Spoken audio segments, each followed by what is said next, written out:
Olá!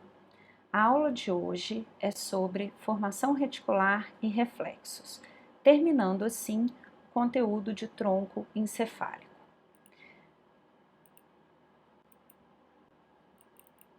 Iniciando, o que seria a formação reticular? A formação reticular é um agregado de neurônios de diferentes tamanhos e tipos, entremeados a fibras nervosas que ocupam a região central do tronco encefálico, estendendo-se superiormente ao diencéfalo e inferiormente à medula. É de composição extremamente heterogênea, não só no que diz respeito ao tamanho e aos tipos de neurônios, mas também aos seus neurotransmissores, que são diversos. Porém, apesar de diversos, geralmente dentro do grupo das monaminas, como a noradrenalina, a serotonina e a dopamina. Extremamente heterogênea, a formação reticular não pode ser classificada nem como substância cinzenta, nem como substância branca. Seria algo, digamos assim, intermediário entre elas. A formação reticular, ela tem aí diversos núcleos. E nós vamos destacar apenas alguns mais importantes para os processos que explicaremos a seguir. Então, o primeiro deles, na verdade, é um conjunto de núcleos que se estendem por todo o tronco encefálico, acompanhando a RAF mediana. São chamados de núcleos da RAF. O principal deles é o núcleo magno da RAF, que se localiza principalmente na ponte. Qual é o neurotransmissor característico? A serotonina. O segundo núcleo é o locus coeruleus, que vocês já localizaram quando estudaram o quarto ventrículo. O neurotransmissor aqui é a noradrenalina. Nas proximidades do locus coeruleus, a gente identifica também o núcleo pedúnculo pontino, cujo neurotransmissor é a acetilcolina. E terminando esse conjunto dos 4 núcleos, que daremos maior destaque, nós temos a área tegmentar ventral do mesencéfalo, que está mais ou menos nessa região. Ela localizada, ou ela está localizada entre os núcleos rubros e a substância negra do mesencéfalo. Área tegmentar ventral, o neurotransmissor característico é a dopamina. Então, esses núcleos nós precisamos conhecer porque eles estão diretamente associados, às principais funções da formação reticular. E para entendermos as múltiplas funções da formação reticular, é importante sabermos que ela tem múltiplas conexões, que são recíprocas com o cérebro, com o cerebelo, com os núcleos de nervos cranianos e com a medula. Na medula, a gente já conhece as fibras espino-reticulares, que fazem aí a conexão medula-formação reticular, e os tratos retículo-espinhais, pontino e bulbar, que fazem a conexão formação reticular-medula.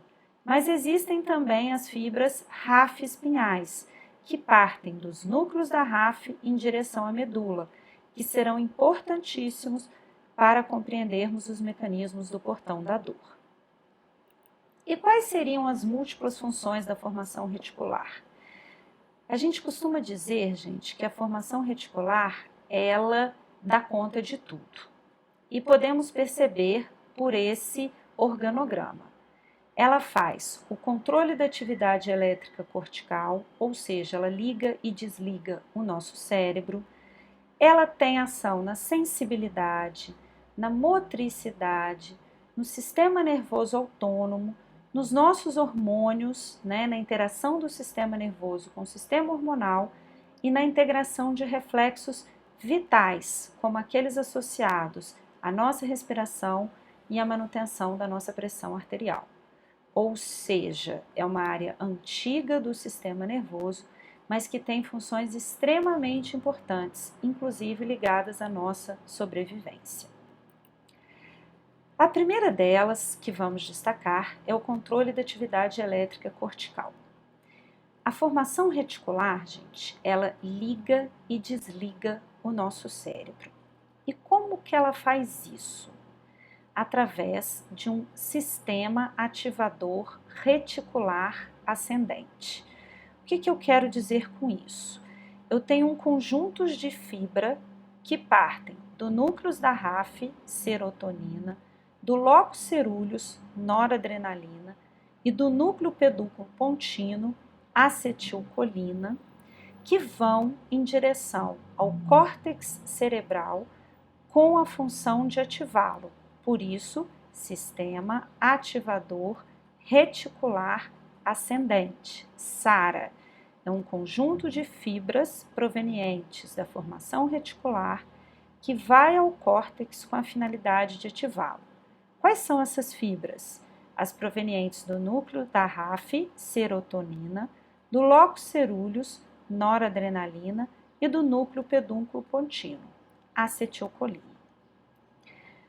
Esse conjunto de fibras, quando está aí deixando o mesencéfalo e ganhando os limites inferiores do diencéfalo, se divide em dois grupos, um ramo dorsal, que vai ao tálamo e depois ao córtex para ativá-lo, e um ramo ventral.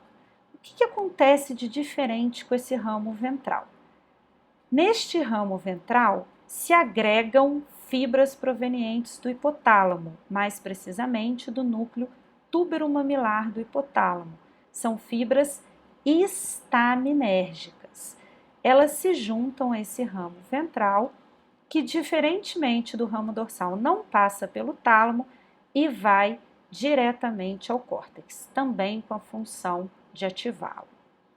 E aí, quando a gente pega esse conjunto, ramo dorsal mais ramo ventral, além de fibras provenientes da formação reticular, nós passamos também a ter fibras provenientes do hipotálamo. E aí a gente deixa de falar em SARA e passa a falar em algo maior do que isso, que é o sistema ativador ascendente. Por que eu tiro o reticular? Porque juntam-se fibras estaminérgicas provenientes do hipotálamo. Ok? Então, SARA e sistema ativador ascendente não são a mesma coisa. O SARA diz respeito apenas às fibras provenientes da formação reticular.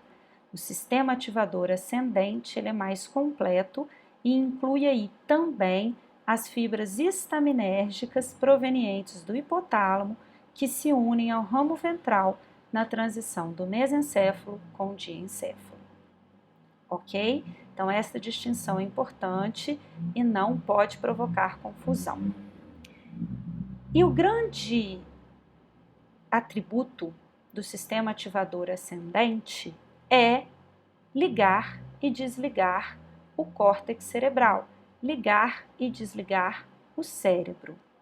Então, gente, se eu tenho uma lesão nesse sistema, por exemplo, para uma lesão na região mais superior do tronco encefálico, eu simplesmente perco essas fibras de ativação do córtex. E o córtex não é mais ativado, ou seja, ele não liga mais. E aí é como se ele permanecesse desligado, continuamente desligado. É o que nós chamamos de coma. Na verdade, gente, o coma, que é aí o rebaixamento do nível de consciência decorrente aí de uma hipoatividade cerebral, ele pode ser vinculado a dois tipos principais de lesão, né? E a gente costuma fazer comparação com o interruptor e a lâmpada. É como se o sistema ativador ascendente fosse o interruptor e o cérebro a lâmpada. Se eu tenho um problema no interruptor, não liga. E se eu tenho um problema na lâmpada, também não liga. Então, coma, ou ele é decorrente de um problema no sistema ativador ascendente, ou seja, o cérebro está ok, mas não tem quem o ative, ou ele é decorrente de uma lesão difusa no cérebro. O sistema ativador ascendente está preservado, mas o cérebro não tem condições de ser ativado, né? Então, são principalmente essas aí as origens. Ou é um dano no sistema ativador ascendente, ou é um dano cerebral difuso. Bom, e aí a gente consegue entender como funcionam os sistemas de sono e vigília, né? O período de vigília é o período que estamos acordados. E isso acontece porque o sistema ativador ascendente transmite continuamente estímulos ativadores para o córtex. O que acontece um pouco antes de dormirmos? Um pouco antes de dormirmos, o hipotálamo, através do núcleo pré-óptico ventrolateral, envia estímulos inibitórios e bloqueia o sistema ativador ascendente, que por sua vez deixa de ativar o córtex. Ele desliga. E, paralelamente a isso, o tálamo, através do seu núcleo reticular, bloqueia a entrada de estímulos sensitivos no córtex.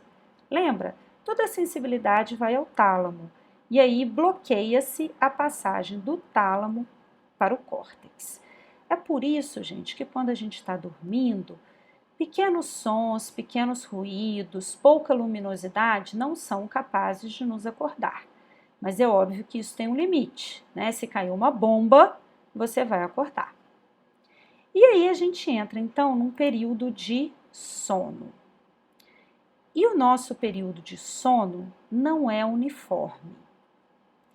Nós temos um sono que é aquele que ocupa 3/4 do nosso período aí noturno, que é o sono de ondas lentas, que é aquele onde o traçado do ECG tem ondas lentas, de grande amplitude, é extremamente sincronizado, e é aquele sono onde a gente tem, digamos aí, uma queda da atividade elétrica cortical, uma queda do consumo de oxigênio, um relaxamento corporal, ok?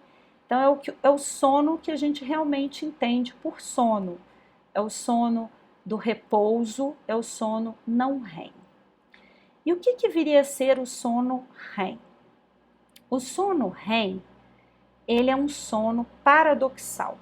Por que paradoxal? Porque apesar da gente estar dormindo, nós temos uma intensa atividade elétrica cortical, praticamente como se estivéssemos acordados. É o mesmo consumo de oxigênio, é o mesmo metabolismo, ou seja, o cérebro está funcionando fervorosamente. E é neste período, por exemplo, que a gente sonha, que nós temos a consolidação das nossas memórias, então é um período muito importante também. A sigla REM, né, vem de movimentos oculares rápidos que acontecem durante este sono. E qual que é o padrão eletroencefalográfico deste sono? É um padrão de vigília. Então ele é desincronizado, são ondas de baixa amplitude, são ondas de alta frequência, totalmente diferente do sono de ondas lentas. E quem produz esse sono REM, que ocupa aí 3/4 do nosso período noturno? O núcleo pedúnculo pontino da formação reticular, cujo neurotransmissor é a acetilcolina. E quem interrompe este sono, ou o sono de uma maneira geral? O locus coeruleus. Por isso que os neurônios do locus coeruleus também são conhecidos como neurônios do despertar, né? Eles que interrompem aí o nosso período de sono, dando início novamente a um período de vigília. Ok? Então, nós temos aí um período de sono que é dividido em dois bastante distintos, o sono REM e o sono não REM. A gente costuma dizer que no sono não REM, você tem um cérebro parado, em repouso, num corpo móvel, capaz de se movimentar. Já no sono REM é o contrário, você tem um cérebro extremamente ativo, num corpo imóvel. E aí você me pergunta, mas por que o corpo tem que estar imóvel? Porque senão a gente vivencia os nossos sonhos, a gente vivencia essa atividade elétrica cortical intensa, inclusive através de movimentos, o que não é desejável, ok? Então a gente tem um cérebro ativo num corpo imóvel. Bom, essa atividade que acabamos de descrever, né, gente, ela é muito importante, né? Controla aí, digamos, o nosso dormir e o nosso despertar.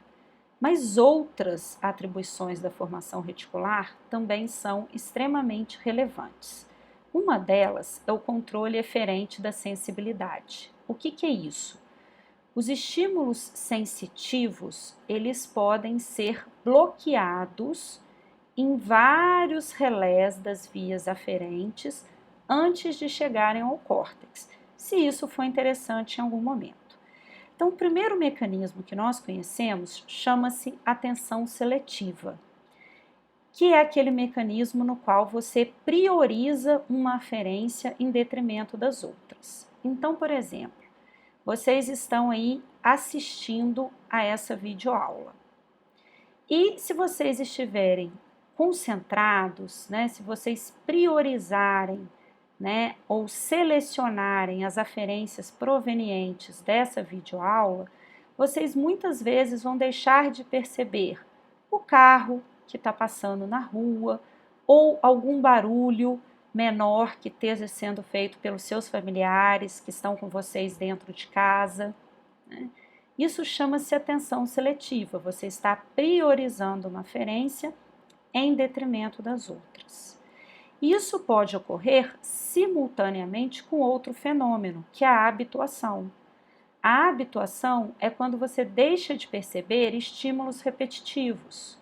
Então, a partir do momento que você se assentou para assistir essa videoaula, no momento que você assentou, você percebeu o estímulo tátil da cadeira. Depois isso deixa de ser percebido.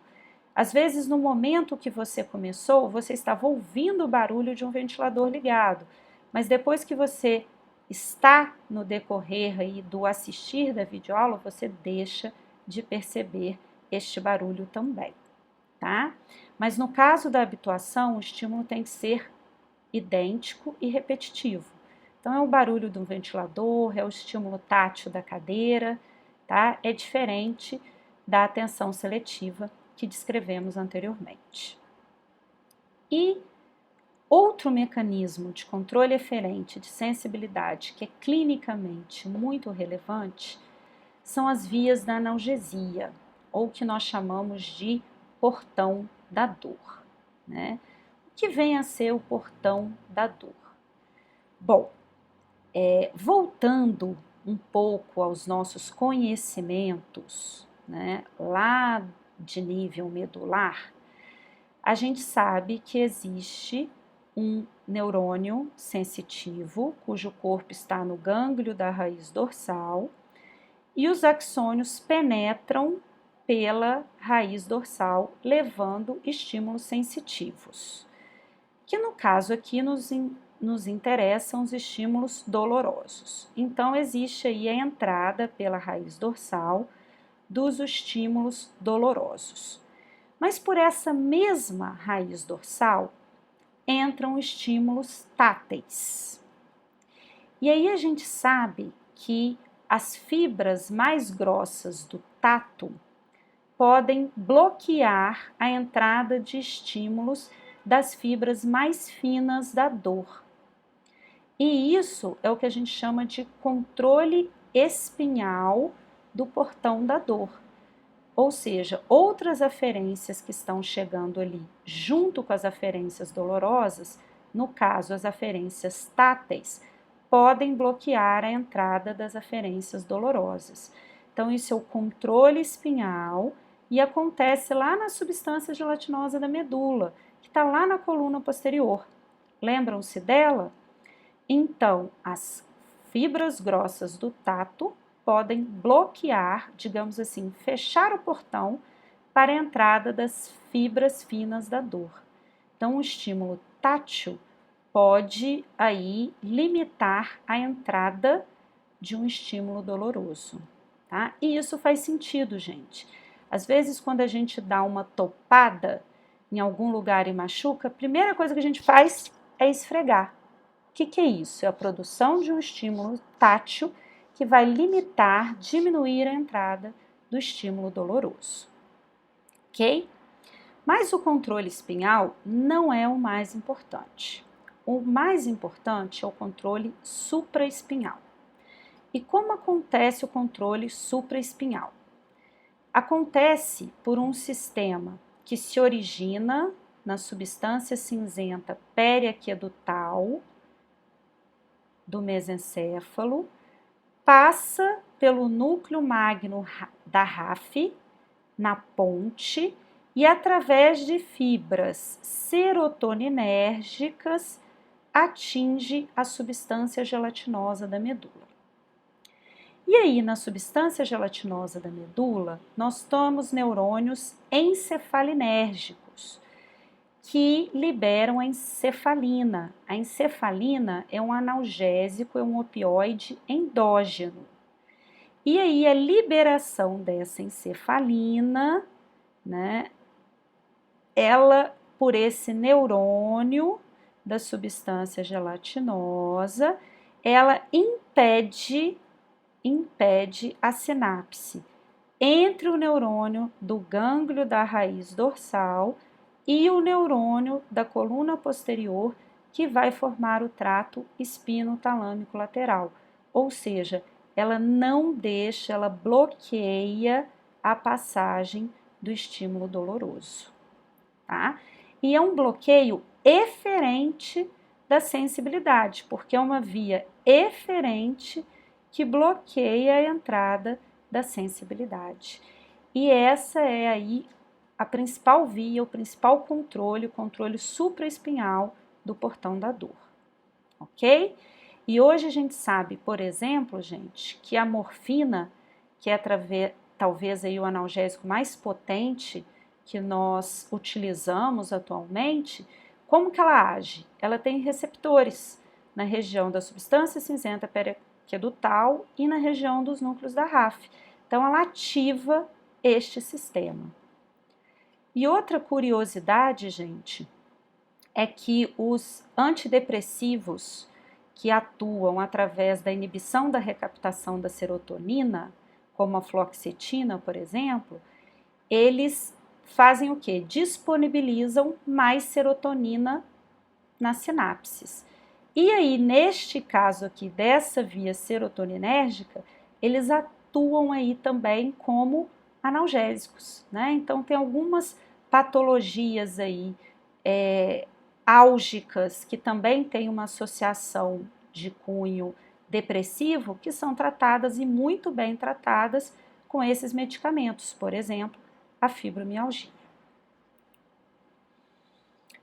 E para terminar aí, né, as funções mais nobres, nós temos na formação reticular, gente, a integração de importantes reflexos. Alguns desses reflexos, né, são mais complexos e configuram o que a gente chama de atividade motora estereotipada.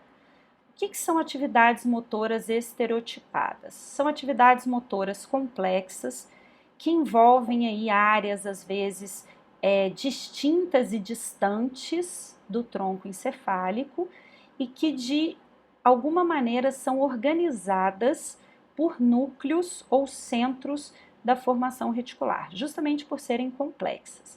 E são, às vezes, características da nossa espécie. Então, por exemplo, uma atividade motora estereotipada é o vômito. Vocês vão ver no decorrer dessa aula que o reflexo do vômito é extremamente complexo e nós temos um centro do vômito, no bulbo. Nós temos também um centro do olhar horizontal. Quando falamos para vocês de colículos superiores, nós falamos que eles faziam controle do olhar vertical. E quem faz o controle do olhar conjugado horizontal? Um centro da formação reticular, que é o núcleo do para abducente. Outra atividade motora estereotipada, gente, é a locomoção, né? A nossa locomoção é algo extremamente complexo. Também é gerenciada por um centro da formação reticular, o centro locomotor. Mas digamos que dentre todos os reflexos integrados em nível de formação reticular, tem dois que são vitais, aqueles mediados pelo centro respiratório e pelo centro vasomotor. O que faz o centro respiratório? O controle da nossa respiração, mais precisamente do nosso ritmo, da nossa frequência respiratória. E como que isso acontece?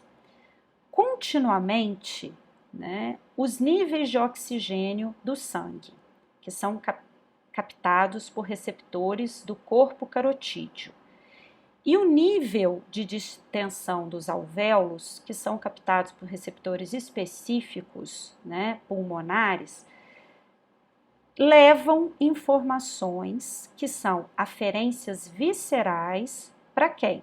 Para o núcleo do trato solitário.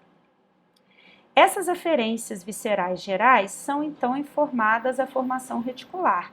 Qualquer região da formação reticular? Não, ao centro respiratório.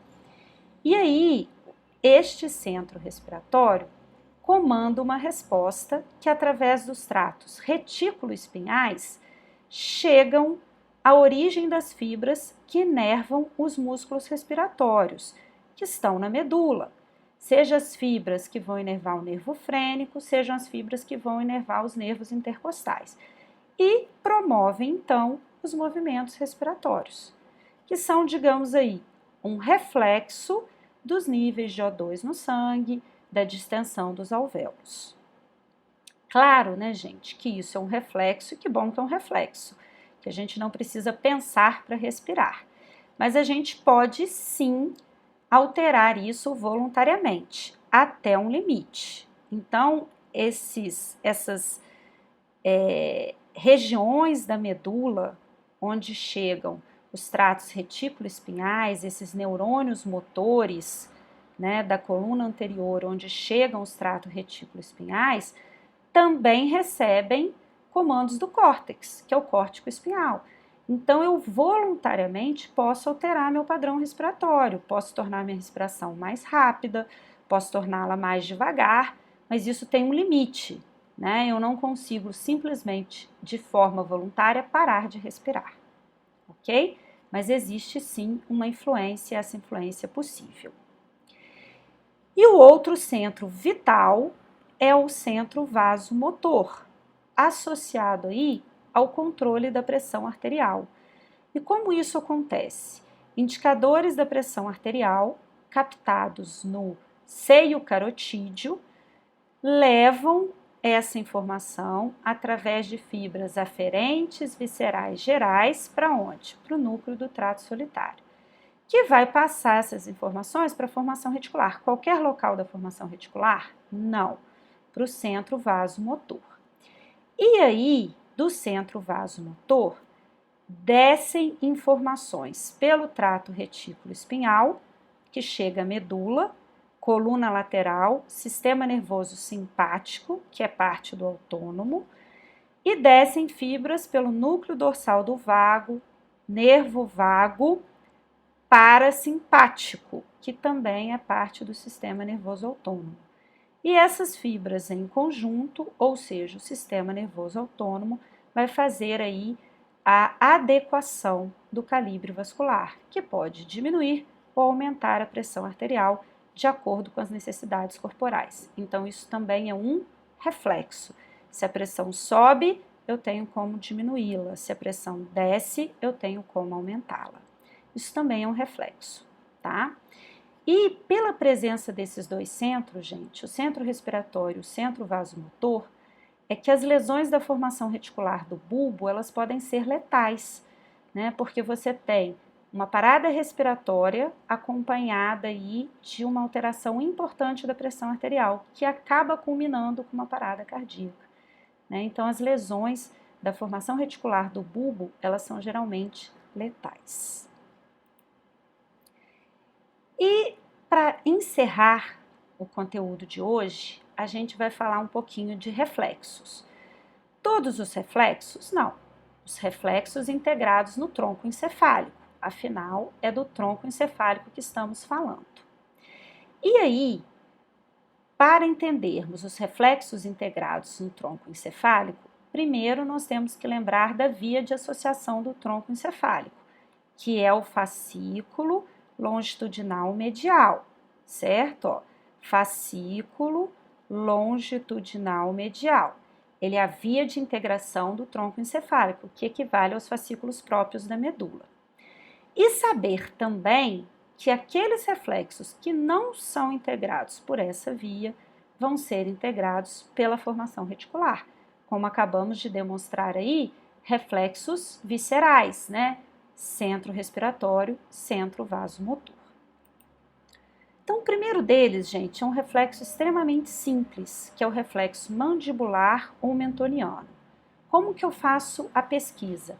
Percutindo a região do mento de cima para baixo.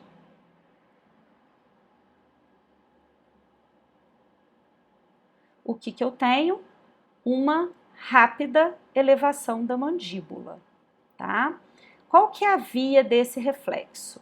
A aferência é a aferência visceral, é a aferência somática geral, certo? Ela vai por onde? Pelo trigêmeo, seu ramo mandibular, e chega na coluna do trigêmeo, como é propriocepção, núcleo do trato mesencefálico. E a resposta sai por onde? Pelo núcleo motor do trigêmeo, vai para os músculos da mastigação, que vão elevar a mandíbula, ok? Então, tanto a aferência quanto a eferência são pelo trigêmeo, quinto par craniano, mais precisamente pelo seu ramo mandibular, né? Então, ó, a aferência e a eferência, certo? Esse reflexo, gente, é um reflexo simples ou monossináptico, tá? Ele tem apenas dois neurônios, um neurônio sensitivo e um neurônio motor, tá? Então, é um reflexo simples, monossináptico, muito semelhante ao reflexo miotático patelar, né? Que a gente já conhece aí do nível medular.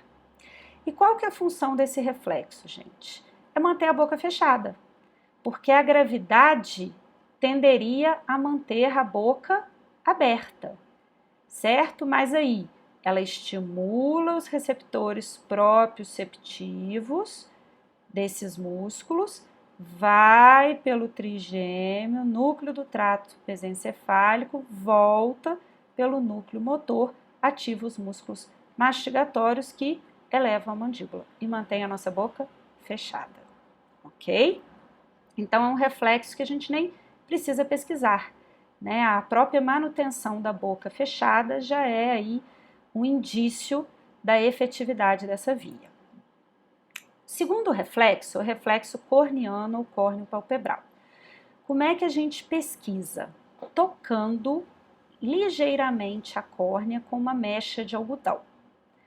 O que você faz? Você estimula a via da aferência somática geral, que é trigêmeo, só que aqui é o ramo oftálmico. E aí chega no núcleo sensitivo principal, principalmente, porque é o quê? É tato, é estímulo tátil. E aí passa informação para os núcleos faciais, né? Que são aqueles que fazem o controle da musculatura da mímica. E qual que é a resposta? Você fecha os olhos, certo? Esse reflexo é um reflexo de proteção, né? Se cai alguma coisa no olho, o que você faz? Você fecha o olho, certo? É um reflexo de proteção para evitar que outras estruturas adentrem o olho e piorem uma eventual lesão. E ele, tá, gente, é bilateral. Se cai no olho, você fecha os dois, ok? Porque do núcleo sensitivo principal, do lado onde teve origem o estímulo, cruza para os dois núcleos faciais. Então, a resposta ela é bilateral. Qual que é a função desse reflexo? Proteção, tá? E aí, gente, você testar esse reflexo pode nos ajudar a averiguar a integridade das vias aferentes, que é o trigêmeo, e das vias eferentes, que é o facial. Pensem comigo, se eu estimulo uma córnea e não pisca nenhum dos dois olhos, o problema está onde? Está na aferência, está no trigêmeo, daquele lado que você fez o teste, ok? Se você fizer do lado oposto, a resposta pode ser totalmente normal. Agora, se eu estimulo a córnea, certo? E pisca, por exemplo, só o olho contralateral. O problema está onde? Na eferência. A aferência está ok, mas a eferência ela está prejudicada. Aonde? Do mesmo lado, porque o contralateral piscou. E se piscasse só o do mesmo lado? A eferência contralateral é que está com problema, tá? Então, esse tipo de reflexo, ele nos permite aí ver a integridade de alguns nervos cranianos, né, como o trigêmeo e o facial, tanto de um lado quanto do outro. Basta fazer o teste e a interpretação correta. Outro reflexo que também é de proteção e ocorre geralmente junto com o reflexo corneano, né,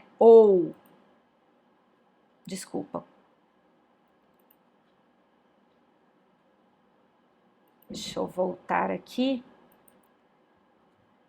porque eu acabei progredindo demais a apresentação. Então, outro reflexo que ocorre junto com o corneano ou córneo palpebral e tem geralmente a mesma função de proteção é o lacrimal. Então, a pesquisa é exatamente a mesma. Quando eu toco a córnea com uma mecha de algodão, eu estimulo tato, aferência somática geral, trigêmeo, certo? O seu ramo oftálmico vai principalmente para o núcleo sensitivo principal. Lá no corneano, a resposta vem pelo núcleo facial, porque é o fechar, né, as pálpebras para proteção.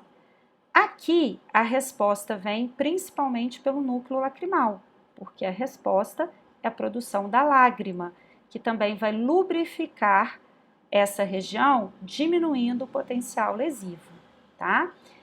Também sai pelo nervo facial, a resposta, tá? Mas aí é pelo seu componente sensitivo, que é o intermédio, ok? Mas a resposta também é pelo facial, e aí envolve uma via aqui do sistema nervoso autônomo, que nós veremos com mais precisão na aula específica sobre isso.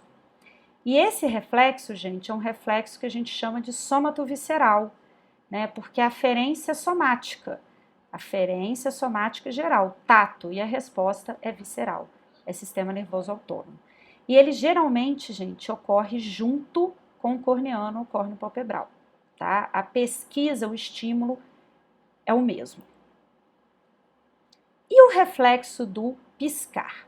O reflexo do piscar, gente, ele também tem aí uma função de proteção, tá? Só que a via aferente é um pouco distinta. Como que acontece o reflexo do piscar?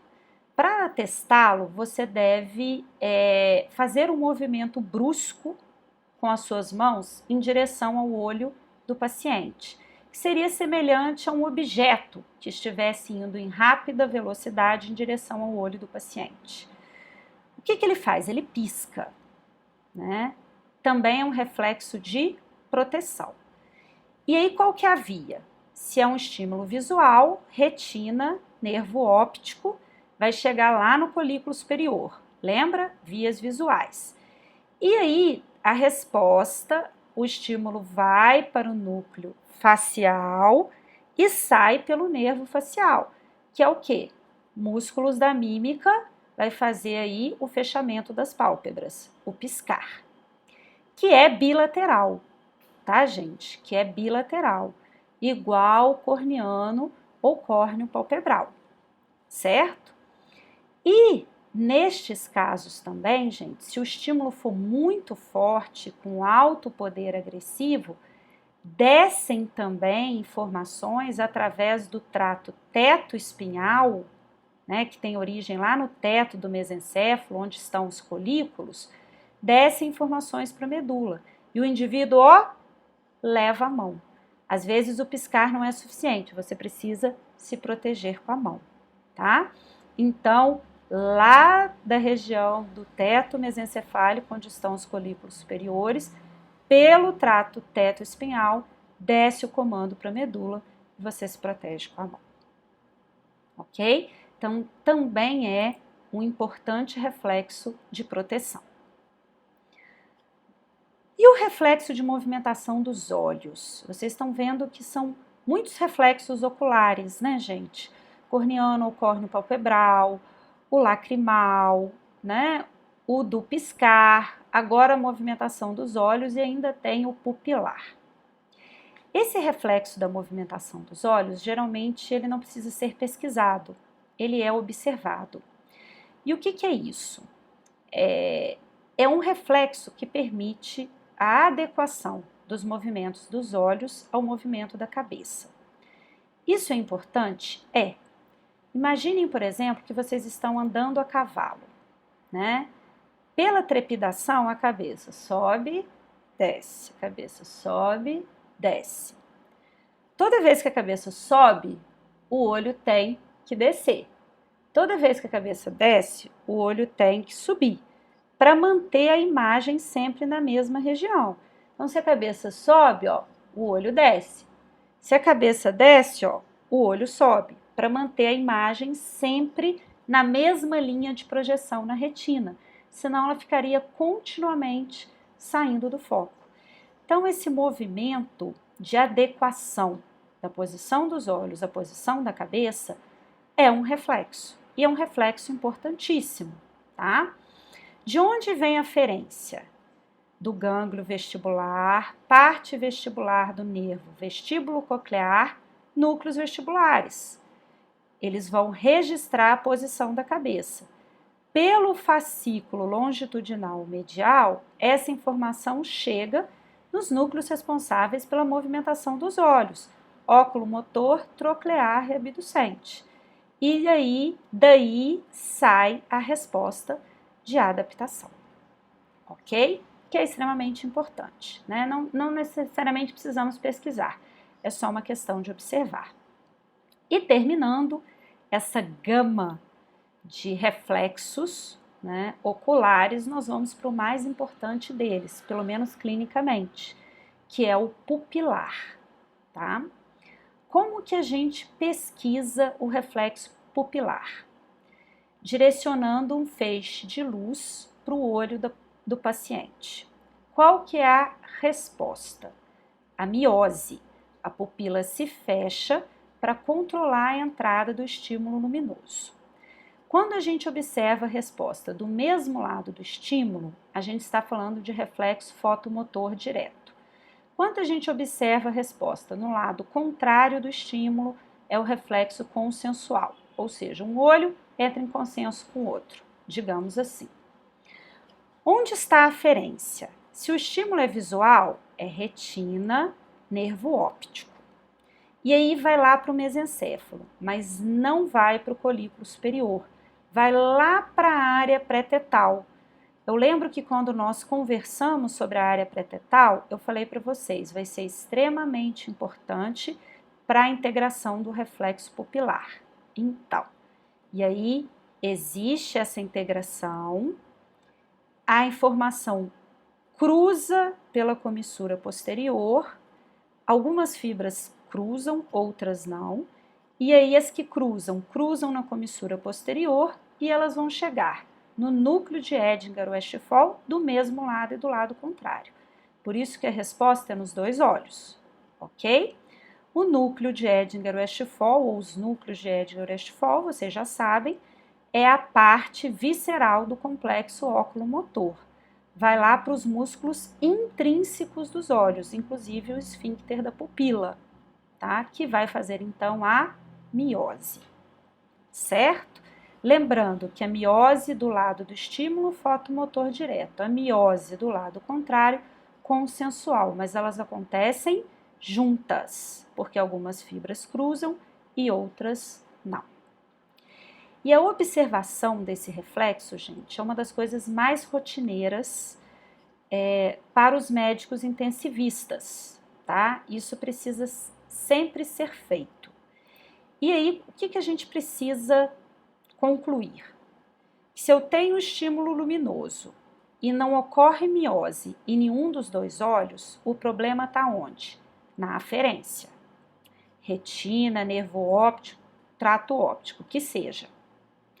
Mas se eu faço o estímulo luminoso e eu tenho a miose só em um olho, seja o mesmo ou contralateral, o problema está na eferência. Se for no mesmo, o problema é a eferência contralateral. Se for no contralateral, o problema é a eferência do mesmo lado.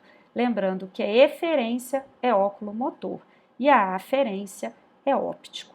Então, também é uma importante forma de testar a integridade desses nervos cranianos, tá?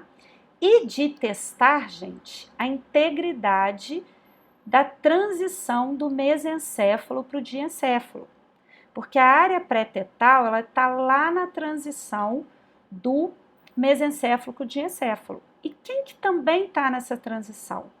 O sistema ativador ascendente. E aí vem uma informação importante, gente. A pessoa que está em coma e tem abolição do reflexo pupilar, provavelmente onde está a lesão? Na transição do mesencéfalo para o diencéfalo. Então, o problema está no sistema ativador ascendente e não no córtex difusamente, que seria outra opção. Então, importantíssimo em pacientes em coma, testagem de reflexos pupilares, né? A abolição dos reflexos pupilares indica não integridade do tronco encefálico em sua porção mais superior. E para terminar, né, gente, o reflexo do vômito. Como eu disse para vocês, vomitar é extremamente complexo, tá? Não é geralmente um reflexo que a gente pesquisa, né? Ele é desencadeado aí por uma série de coisas e também tem uma função de proteção. Então, qualquer coisa que irrite a mucosa estomacal, seja uma toxina de um alimento já em condições não adequadas, ou seja, uma excessiva ingestão alcoólica, essa irritação, essa aferência visceral geral é captada pelas fibras eferentes do nervo vago e é levada para o núcleo do trato solitário no bulbo, e daí para o centro do vômito, na formação reticular do bulbo. E aí vem a resposta, que tem várias fases. Primeiro, ativa-se o núcleo dorsal do vago, sistema nervoso autônomo, sua divisão parasimpática, que vai fazer o fechamento da região da cárdia, que é entre o esôfago, a abertura da região da cárdia, que é entre o esôfago e o estômago, para o alimento poder voltar, e a contração do estômago.